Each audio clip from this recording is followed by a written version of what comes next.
The more you desperately cling to what is clearly dissolving, the more you deepen your suffering and prolong the inevitable. We are often taught that holding on is a sign of strength, a testament to love. But what if the most profound act of devotion is, in fact, the conscious art of letting go? Radha, the epitome of divine love and surrender, reveals to us a truth that transcends conventional romantic ideals. True devotion is not about grasping transient forms, but about aligning your inner world with your highest dharma and embracing your inherent sovereignty. You might find yourself caught in the agonizing grip of an ending relationship, oscillating between a profound fear of abandonment and the burning desire to break free from repetitive patterns that leave you feeling depleted. Perhaps you've poured your entire essence into a connection, only to feel your identity slowly erode, leaving behind a hollow echo where your sovereign self once stood. This silent anguish, this deep-seated confusion between genuine connection and a binding attachment, is not a flaw within you. It is a profound invitation from your inner world to rediscover the unshakable center of your being, the true you that remains untouched by external circumstances. This journey is not about finding quick fixes to make someone stay or to mend what is broken externally. It is about understanding the deeper spiritual mechanics at play, the timeless wisdom revealed in texts like the Bhagavad Gita, and the profound discipline of Raja Yoga. We are here to explore how the very act of ending a relationship, a seemingly painful and finite experience, can be transformed into a powerful catalyst for your deepest spiritual liberation. It is about moving from a place where your peace is tethered to someone else's actions to a state of unassailable internal sovereignty. Today, we delve into the 5 rules for ending relationships, not as a manual for tactical separation, but as a roadmap for spiritual self-reclamation. These are not rules designed to shield you from pain, but rather to guide you through it with consciousness, transforming a moment of perceived loss into an unparalleled opportunity for profound self-discovery and the cultivation of an unwavering inner peace. It's about recognizing that the chemistry you've felt might have been a karmic thread, and it's time to consciously unravel it, activating the inherent power of your vontad, your will, to forge a new path. This exploration will illuminate how your most challenging relationship patterns can become your greatest teachers, guiding you back to the truth of who you are, beyond the need for external validation. The first profound rule for navigating the dissolution of a relationship, rooted deeply in the Bhagavad Gita, is to understand karma, not blame, recognizing the divine purpose in every ending. When a relationship falters or concludes, the immediate human tendency is to seek fault. What did I do wrong? Or why did he do this to me? This leads to a corrosive cycle of self-blame or external resentment, trapping the mind in a feedback loop of victimhood. The Bhagavad Gita, however, offers a radically different perspective. It teaches us about karma, not as a punishment, but as a precise spiritual law of cause and effect, an intricate web woven by our past actions, thoughts, and intentions. Every relationship that enters your life, and indeed every relationship that exits, carries a karmic blueprint. It arrives to teach, to purify, to balance, and sometimes to liberate. Consider the profound wisdom of the Bhagavad Gita, chapter 2, verse 47. You have a right to perform your prescribed duty, but you are not entitled to the fruits of action. Never consider yourself the cause of the results of your activities, and never be attached to not doing your duty. This verse is profoundly applicable here. Your duty, or dharma in a relationship, is to act with integrity, love, and consciousness without attachment to a specific outcome, whether that outcome is a lifelong union or a conscious separation. When an ending occurs, it is not a personal failure, but often the culmination of a karmic cycle that needed to play out for the evolution of all involved. The relationship fulfilled its purpose, even if that purpose was to reveal your deepest fears, your patterns of abandonment, or your need for external validation. The second rule, intrinsically linked to the first, is To start, practice disidentification, separating your sovereign you from the pain of the non-you. When a relationship ends, the mind often merges with the pain, the void, the sense of loss. We identify so deeply with the role we played, the future we envisioned, or the suffering itself that we declare, "I am heartbroken. I am abandoned. I am lost." Yet the core teaching of Raja Yoga and Vedanta is the distinction between the you, the true self, the Atman, consciousness itself, and the no-o, the mind, the emotions, the body, the ego's story. Your pain, your disappointment, your anxiety, these are experiences of the no-you. They are fluctuations of the mind, vrittis, as Patanjali's Yoga Sutras describe. The sovereign you is the silent observer, the eternal witness, untouched by the drama unfolding on the stage of the mind. When you consciously disidentify, you create a sacred space between you, the observer, and the emotion, the observed. This is not about suppressing pain, but about recognizing its temporary nature and refusing to let it define your essence. The pain is an event, not your identity. The confusion you feel, the lingering questions about whether the connection was real, are symptoms of the mind trying to make sense of the no-you's experience. Your true connection, your true self, remains whole and unbroken, regardless of external circumstances. By observing the patterns of suffering, the mental loops of what if, you begin to understand the karmic threads that bind you, and only then can you consciously begin to untangle them, activating your inner vontade to choose peace. The third profound rule for navigating relationship endings, drawing from the wellspring of Raja Yoga and the essence of Bhakti, is to embrace the dharma of self-sovereignty, reclaiming your inner kingdom. In the intricate dance of relationships, especially those marked by codependency or unrequited longing, it is easy to cede your inner power, to outsource your happiness and sense of worth to another. The pain of feeling like an option rather than the choice stems from this fundamental misplacement of your center of power. Raja Yoga unequivocally teaches that the you is the absolute sovereign of its own realm. The mind, the emotions, and the body are its instruments. Your vontade, your conscious will, is the supreme master within. An ending relationship, then, becomes a potent spiritual crucible, an opportunity to reclaim this inherent sovereignty. This is where the anguish of feeling invisible or incomprehended by a partner transforms into a powerful awakening, a realization that your true visibility and comprehension must first come from within. The desire to be the choice is a reflection of the deep-seated yearning to fully choose yourself, to align with your personal dharma, your unique spiritual purpose. When you attempt to not care superficially, the mind often rebels, still seeking external validation. The yogic solution is not apathy, but conscious detachment, a state where your peace is generated internally, independent of external conditions. The silence from another person, which often triggers immense fear and anxiety, can become a sacred retreat for your sovereign you, an expansive space where you can finally hear your own deepest truths without the noise of external expectations. A powerful micro-exercise for this self-sovereignty is to practice the witness, consciousness. For the next 3 days, whenever a thought of anxiety or longing arises regarding the past relationship, simply observe it.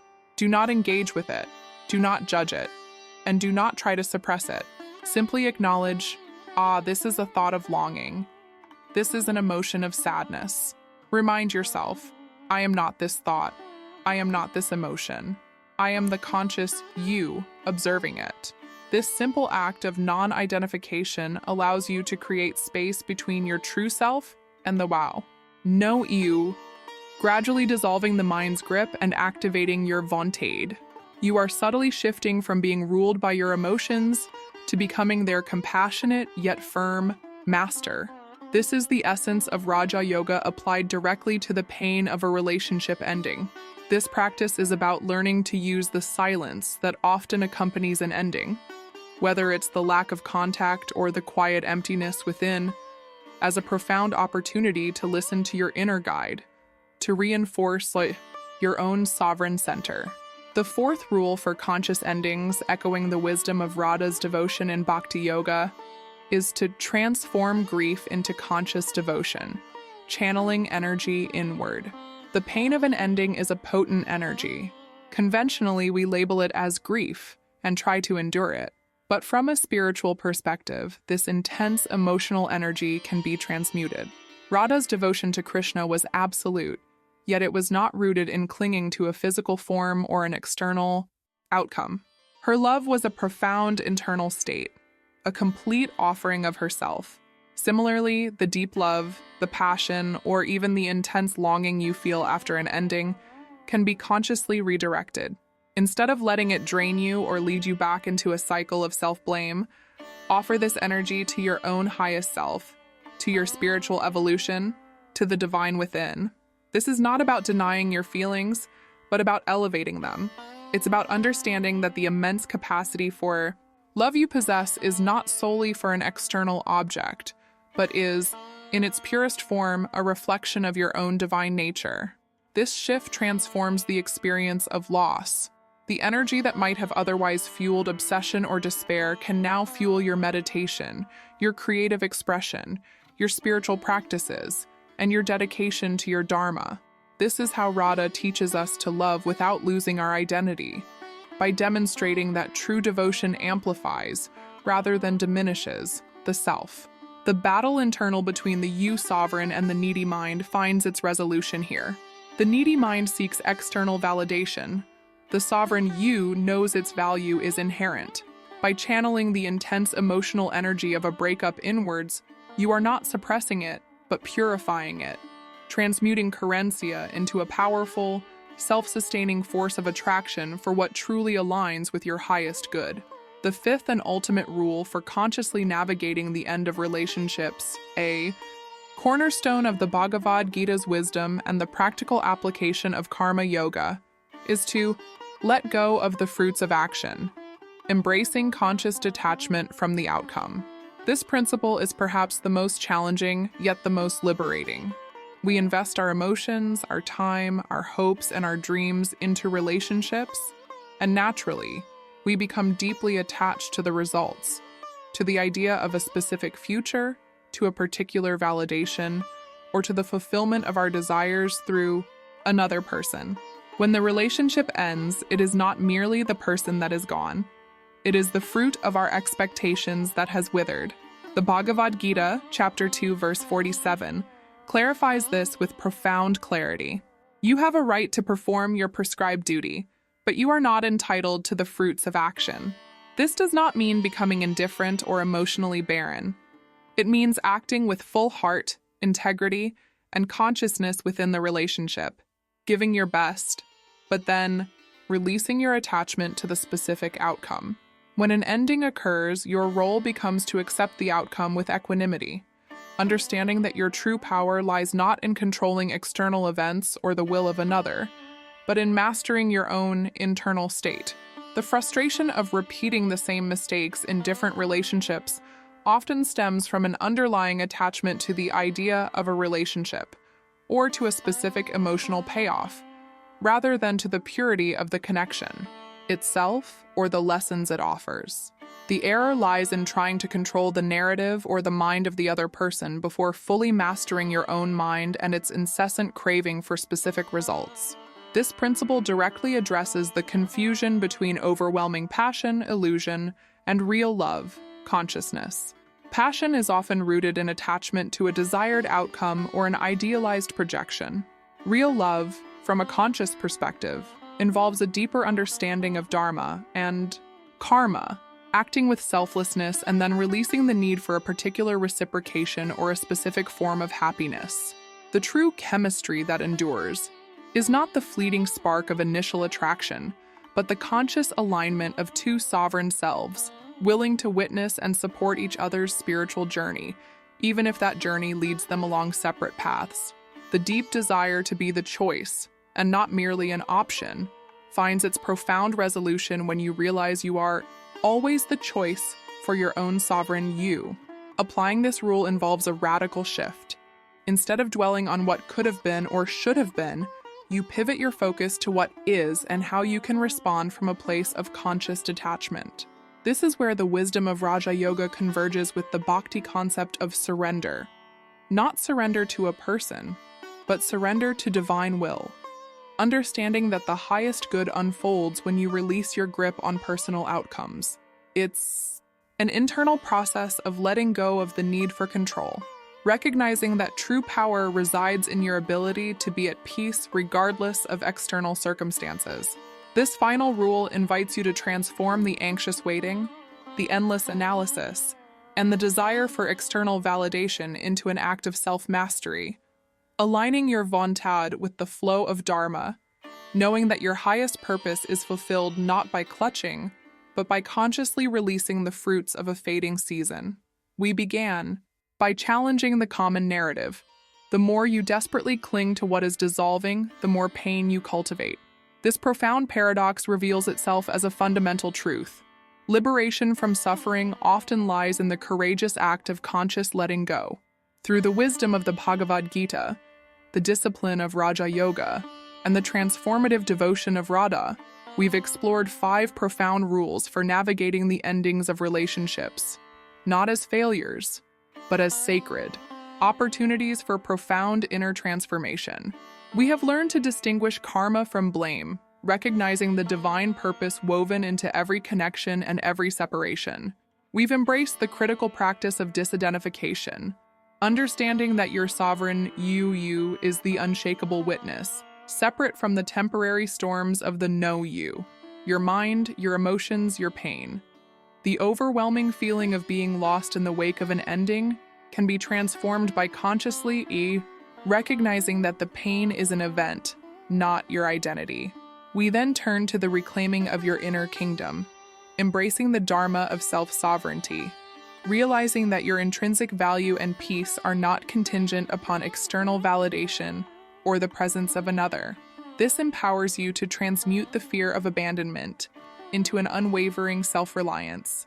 The intense energy of grief, we discovered, can be consciously transformed into a deeper devotion to your own spiritual growth and inner divine, as exemplified by Radha's boundless love that never diminished her sovereign essence. Finally, we embrace the ultimate liberation of letting go of the fruits of action, releasing attachment to specific outcomes, and understanding that your true power lies in mastering your internal state, rather than attempting to control the external world.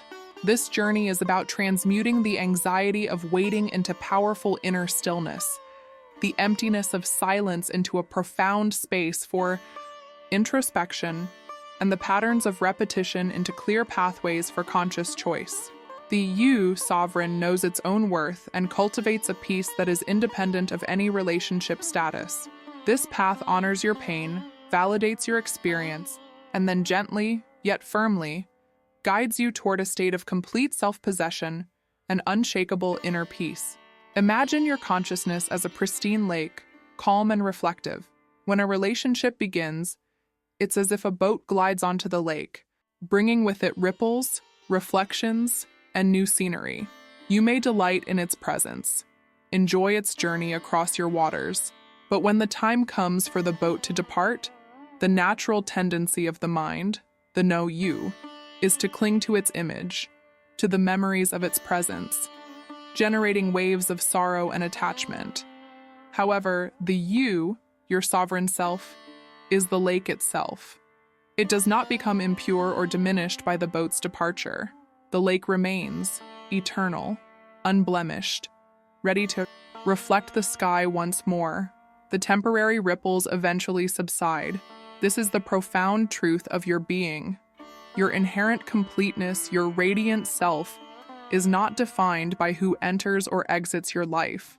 It is the vast, boundless lake of consciousness upon which all experiences arise and dissolve. The practice of Raja Yoga guides you to observe these ripples of the mind, the anxieties, the cravings, the despair, without becoming them. It teaches you to activate your vontad, your conscious will to gently calm the waters, allowing them to return to their natural state of stillness. This stillness is not emptiness. It is the fertile ground of your true power, your inherent peace. Just as a flower must release its withered petals to allow new blooms to emerge, so too must you release the forms that no longer serve your highest dharma. The wisdom of the Bhagavad Gita reminds us that our true purpose lies in living with integrity and love, detached from the outcomes, trusting that the universe always conspires for our deepest evolution, even through the sacred act of endings. Embrace this journey as a profound testament to your capacity for sovereignty, for conscious devotion, and for an unyielding love for the you that always remains whole. If this exploration into the conscious ending of relationships, guided by the wisdom of Raja Yoga and the Bhagavad Gita, has resonated with your inner you and illuminated a path forward, we invite you to acknowledge this profound internal shift. Share your reflections in the comments below. How has this perspective shifted your understanding of attachment and liberation? If this video has inspired you to reconnect with your own sovereign self and embrace a more conscious approach to life's transitions, then honor that internal prompting. Like this video to affirm this newfound clarity, and share it with those who might also benefit from this path of self-sovereignty. By doing so, you become an active part of our growing community, a sangha of seekers dedicated to embodying truth and fostering genuine spiritual depth in all aspects of life. Join us on this journey of inner mastery and authentic connection, where every ending is a sacred new beginning for the you